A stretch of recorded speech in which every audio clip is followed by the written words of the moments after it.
नशा नावाचा पहिला चित्रपट केल्यानंतर बॉलिवूडमध्ये एंट्री मारलेली पूनम पांडे कायमच नशेत राहिली। आपल्या मृत्यूची बातमी पसरून पब्लिसिटी मिळवायची ही नवीन पद्धत तिने शोधून काढली। लोकांच्या भावनांसोबत खेळलं गेलं। पूनम पांडेने याआधी देखील असे बऱ्याच वेळा वेगवेगळे स्टंट केले होते आणि त्या स्टंटच्या माध्यमातून तिने प्रसिद्धी सुद्धा मिळवली होती। तिच्या स्टंटच्या चर्चा ह्या कायमच होत असतात। मात्र यावेळेस तिने केलेला स्टंट हा तिला चांगलाच महागात पडणार आहे असं दिसतंय। पोलीस स्टेशनमध्ये FIR दाखल होऊन तिला अटक होऊ शकते अशी शक्यता व्यक्त केली गेली।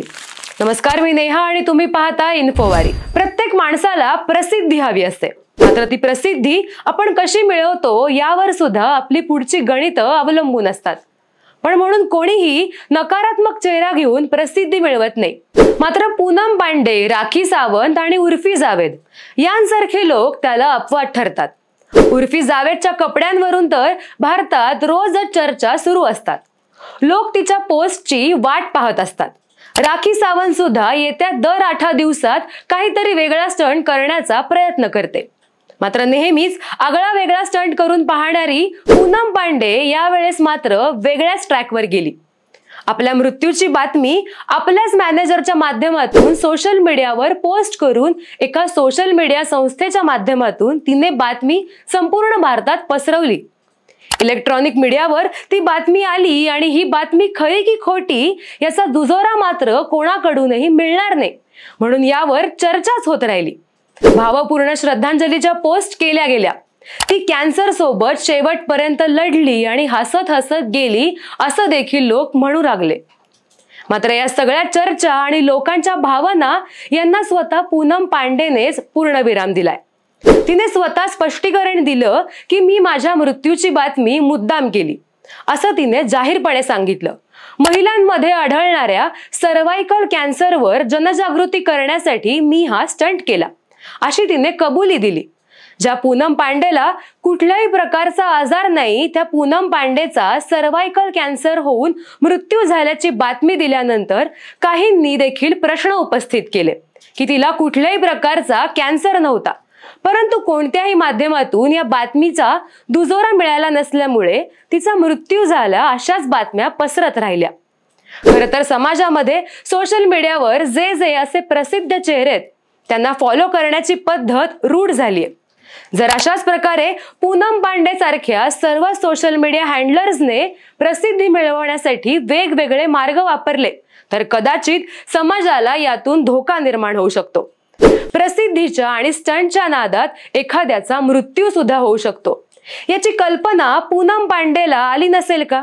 खरं तर निर्मला सीतारामन यांनी आदल्या दिवशीच बजेट मांडताना सर्व्हायकल कॅन्सरवर उपचार निघालाय आणि त्याच उपचार पद्धतीची जनजागृती होण्यासाठी केंद्र सरकार प्रयत्न करणार आहे अशी प्रकारची घोषणा केली होती। दुसऱ्या दिवशी याच सर्व्हायकल कॅन्सरमुळे पूनम पांडेचा मृत्यू झाला अशी बातमी आली। पुण्याच्या सिरम इन्स्टिट्यूटने सर्व्हायकल कॅन्सरवर लस सुद्धा शोधून काढली आणि ती लस बाजारात पुरेपूर उपलब्ध व्हावी यासाठी प्रयत्न देखील सुरू आहेत। महिलांमध्ये आणि युवतींमध्ये याबाबत जनजागृती व्हावी यासाठी प्रयत्न केले जातील असे शासन स्तरावर प्रयत्न सुरू असतानाच पूनम पांडेने त्याच कॅन्सरवर हा स्टंट करून स्वतःच्या मृत्यूची बातमी करून घेतली। मुंबईच्या एका सोशल मीडिया कंपनीच्या माध्यमातून तिने ही संपूर्ण मार्केटिंग करून घेतली। याआधी देखील कुठलीही पब्लिसिटी स्टंट करताना ती पेड न्यूजचा वापर करायची। आपली बातमी पसरवून टाकत महिलांसाठी काहीतरी विशेष काम करणाऱ्या एका NGOच्या माध्यमातून आपण हा स्टंट केल्याचा तिने खुलासा केला। आपल्या पहिल्या चित्रपटाच्या प्रमोशनच्या वेळी सुद्धा तिने अशाच प्रकारे स्टंट करण्याचे प्रयत्न केले होते की ज्याच्या माध्यमातून तिचा पिक्चर हा फेमस होईल। मात्र त्यानंतर सुद्धा अनेक वेळा तिने स्टंटसाठी वेगवेगळे प्रयोग केले, प्रयोगाच्या घोषणा देखील केल्या। म्हणजे अगदी भारत वर्ल्ड कप जिंकला तर मी काहीतरी विचित्र प्रकार करण्याची घोषणा तिने केली, किंवा तिने BF सोबत लग्न केलं, 12 दिवसात घटस्फोट केला आणि नंतर त्याच बॉयफ्रेंड कडून ती प्रसिद्ध होण्याचं प्लॅनिंग घेतीये। सुरुवातीच्या काळात ती IAS ऑफिसरची पोरगी आहे असं सुद्धा ती म्हटली होती। नंतर समजलं की तिचं फॅमिली बॅकग्राऊंड अतिशय सामान्य होतं। मागे राजकुंद्राच्या मॅटरमध्ये तिचा हस्तक्षेप होता असं सुद्धा म्हटलं गेलं. म्हणजे यांना त्या माध्यमातून प्रसिद्धी मिळवणं हाच तिचा हेतू आहे. मात्र ही प्रसिद्धी मिळवताना आपण कुठला मार्ग वापरतो याचं तारतम्य बाळगणं अतिशय महत्त्वाचं असतं. समाजातील काही लोक जर आपल्याला फॉलो करत असतील आणि त्यांनी जर आपलं अनुकरण करण्याचा प्रयत्न केला तर त्यातून काहीतरी चूक घडू शकते, याची जाणीव असली पाहिजे. सर्व्हायकल कॅन्सरमुळे दरवर्षी भारतात सुमारे 35,000 महिलांचा मृत्यू होतो. जगात या बाबतीत भारताचा दुसरा क्रमांक लागतो.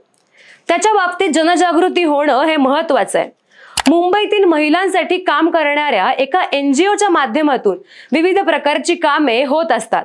त्याच NGOची मदत घेऊन या कॅन्सरवर जनजागृती व्हायला हवी यासाठी तिने स्टंट केला खरा, मात्र त्यासाठी जी स्क्रिप्ट लिहिली गेली ती स्क्रिप्टच चुकीची होती.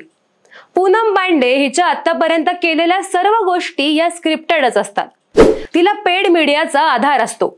मात्र त्या जनजागृतीसाठी सरकार कटिबद्ध असताना त्यावर जर सोशल मीडिया प्लॅटफॉर्मवर अशा प्रकारचा स्टंट केला जात असेल तर तो चुकीचा आहे. ज्या लोकांनी तिच्याबद्दल भावना व्यक्त केल्या त्यांच्या भावनांची देखील खिल्ली उडवली गेली असं सुद्धा म्हटलं गेलं.